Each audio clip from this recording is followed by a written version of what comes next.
Oi, e aí? Preparado para mais uma teleaula de elementos de máquinas? Então se liga que hoje nós vamos ver mais alguns elementos de apoio, os mancais e os rolamentos. Vamos nessa? A gente vai estudar os mancais examinando a sua classificação. Depois, a gente vai fundo nos rolamentos, verificando as suas características e a sua classificação, além da classificação dos seus elementos rolantes. Mancais e rolamentos são fundamentais para qualquer um que se interesse por mecânica. Por isso, olho nessa teleaula. Você vai ver como funcionam esses elementos lá dentro das máquinas.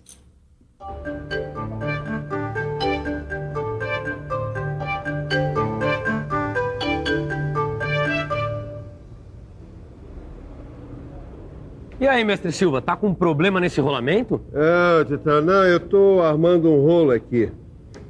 É que o pessoal do almoxarifado recebeu esse rolamento novo e pediu que eu desse uma olhada. Então eu tô literalmente metendo as caras. Nossa, e esse aqui? Poxa, esse mancal aqui é bem moderno, hein, mestre? É moderno, sim. Mas não importa quanto o pessoal melhore, a função continua a mesma. Titão, o mancal há milênios vem exercendo a sua função de maneira parecida no universo da mecânica. Você sabe, tanto o rolamento quanto o mancal exercem a mesma função, ou seja, são elementos de apoio. Oh, mas espera aí, você falou milênios? É, há pelo menos 3.000 anos que o mancal vem fazendo sucesso na parada. Ô, louco, hein? Essa eu queria ver. 3.000 anos atrás e já existia o mancal. É, já existia sim. Bom, para ver isso não precisa estudar história, não. É só você dar uma olhada num desses carros de boi que existem até hoje, funcionando com os mancais de 3.000 anos atrás. Nós estamos aqui nesta fazenda no interior de São Paulo para conferir como o carro de boi ainda cruza os caminhos do sertão apoiado no velho e bom mancal. Você vai ver também como o princípio deste elemento de apoio é muito simples e por isso mesmo permanece até hoje.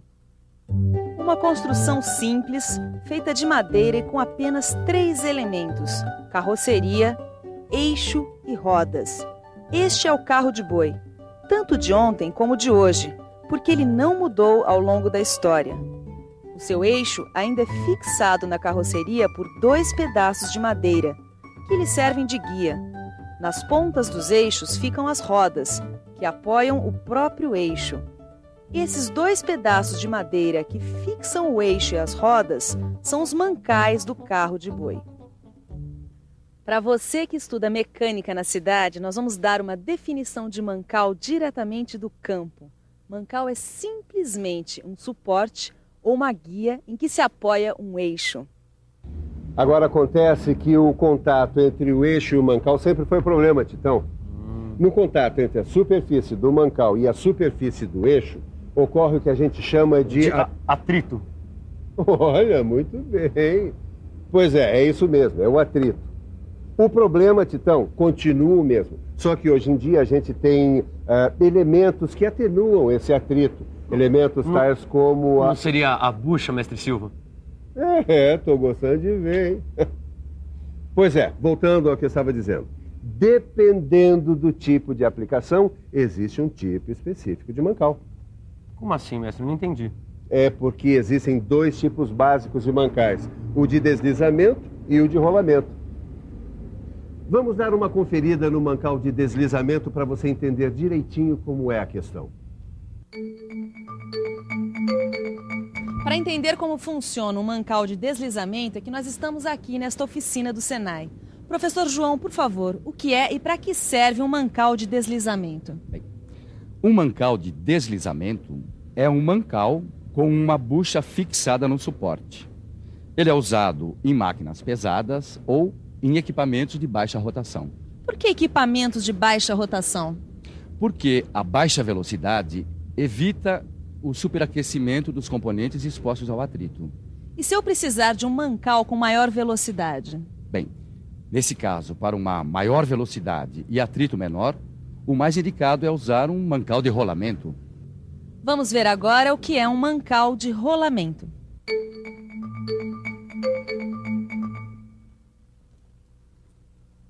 Mancal de rolamento é comigo mesmo. Olha eles aqui. O rolamento de esfera, o rolamento de rolo e o rolamento de agulha. Aqui dá para ver a agulha melhor. Mas antes de continuar, guarde bem o seguinte. Geralmente, os eixos das máquinas giram apoiados em alguma superfície do furo. E isso gera atrito entre a superfície do eixo e a superfície do furo. Por isso, a gente precisa de buchas, para a coisa deslizar bem aqui dentro e reduzir esse atrito direto nas peças. Assim como a gente precisa de lubrificantes para melhorar a rotação do eixo. As buchas, em geral, são cilindros ocos que envolvem os eixos. Elas ajudam os eixos a ganhar uma melhor rotação. Por isso, são feitas de material macio, como bronze ou outras ligas de metais leves. Agora, se a necessidade de reduzir o atrito for ainda maior, a gente introduz um outro elemento no lugar da bucha: o rolamento.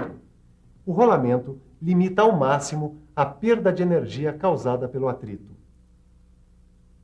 Professor, para reduzir ao máximo o atrito, como o rolamento é composto? Pois bem, ele possui 2 anéis concêntricos, quer dizer, que tem o mesmo centro.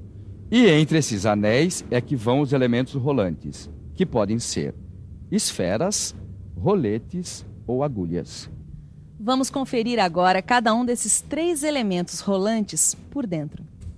Esse é um rolamento de esfera. Você vê aí o anel externo, o anel interno, o canal do anel interno, também chamado de górne. Vê a górne do anel externo, o porta-esferas e as esferas. O mancal é fixado justamente neste anel externo, enquanto o anel interno é fixado diretamente no eixo. Mestre Silva, vamos supor que eu tenha um eixo e quero fixar um rolamento nele. Como é que eu faço? Titão, as dimensões e as características dos rolamentos são indicadas pelas normas técnicas. Mas como é que eu vou saber quais os tipos de rolamentos que existem no mercado? Bom, aí nesse caso, meu caro Tito, você vai ter que consultar o catálogo dos fabricantes. Olha, quer ver uma coisa? Por exemplo, nesse catálogo aqui de rolamentos, você vai encontrar todas as informações sobre os rolamentos. Que características são essas aqui? As características dos rolamentos são as seguintes. Preste bastante atenção. São 4 características, 4 especificações que definem todos os rolamentos. O diâmetro externo, que você vê aí, representado pela letra D maiúscula.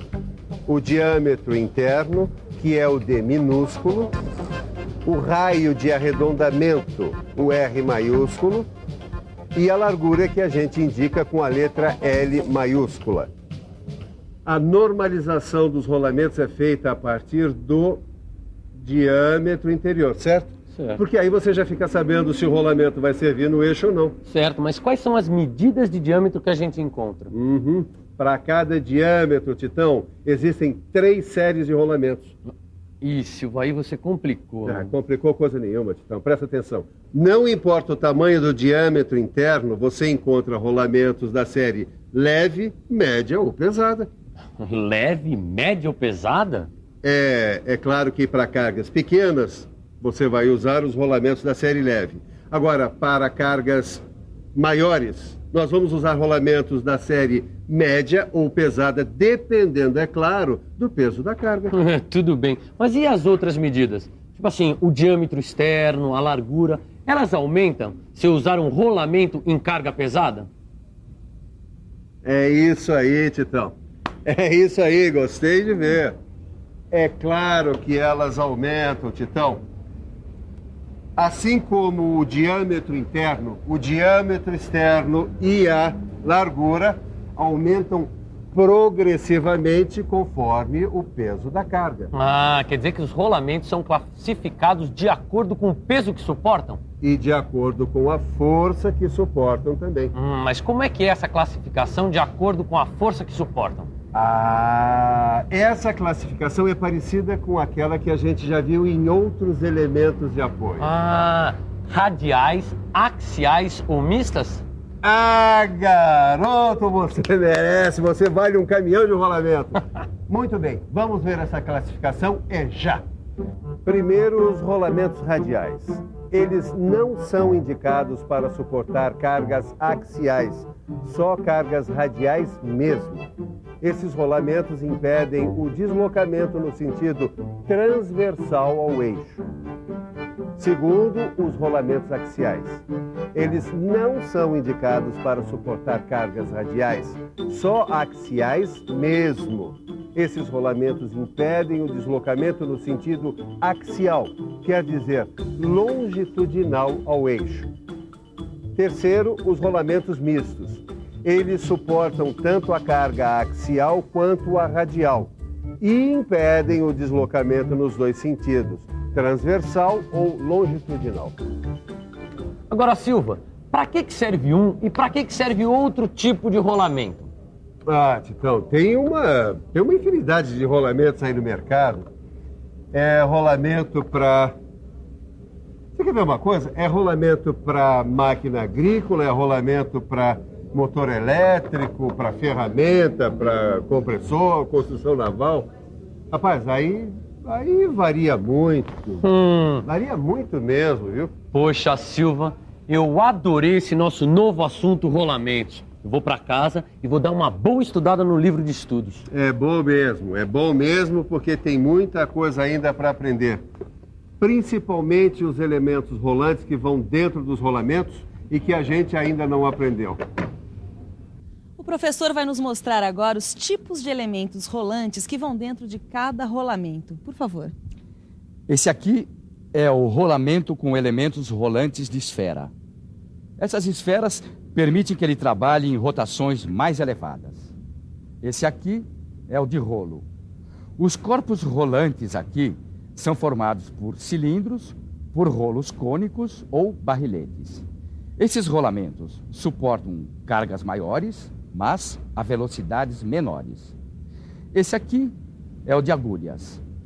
Os corpos rolantes aqui são de diâmetro pequeno e comprimento grande.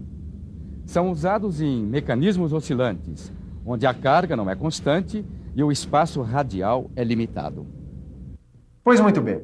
Você viu agora o que pode e o que não pode fazer com os vários tipos de rolamentos. Agora, alguém já te falou nas vantagens e desvantagens de usar um ou outro tipo? Hã? Então eu vou contar para você algumas delas. As principais vantagens do uso de rolamentos são o menor atrito e o menor aquecimento que eles causam, a baixa exigência de lubrificação, a intercambiabilidade internacional, ou seja, a facilidade de reposição em qualquer país. O rolamento também não desgasta o eixo e provoca um pequeno aumento da folga durante sua vida útil. Agora, as desvantagens. Os rolamentos têm maior sensibilidade aos choques, têm maiores custos de fabricação, sua tolerância é pequena para a carcaça e o alojamento do eixo. Eles não suportam cargas tão elevadas como os mancais de deslizamento e ocupam maior espaço radial. Agora sim, você já está em condições de se virar sozinho quando o assunto for mancais e rolamentos, desde que você pegue seu livro, estude a lição e faça os exercícios. Aí sim, tudo vai rolar direitinho para o seu lado. Agora, fique com a revisão de tudo que você aprendeu hoje. E atenção, se liga aí que é a hora da revisão. Na nossa teleaula de hoje, a gente estudou mais alguns elementos de apoio, os mancais e rolamentos. Você viu as principais características e a classificação desses elementos e estudou mais de perto como funcionam os seus elementos rolantes. Meu amigo, pode ir se preparando que na próxima teleaula a gente vai estudar com muito mais profundidade ainda os rolamentos. Agora é correr para o seu livro e rachar, se preparar bem para a nossa próxima teleaula. Até lá!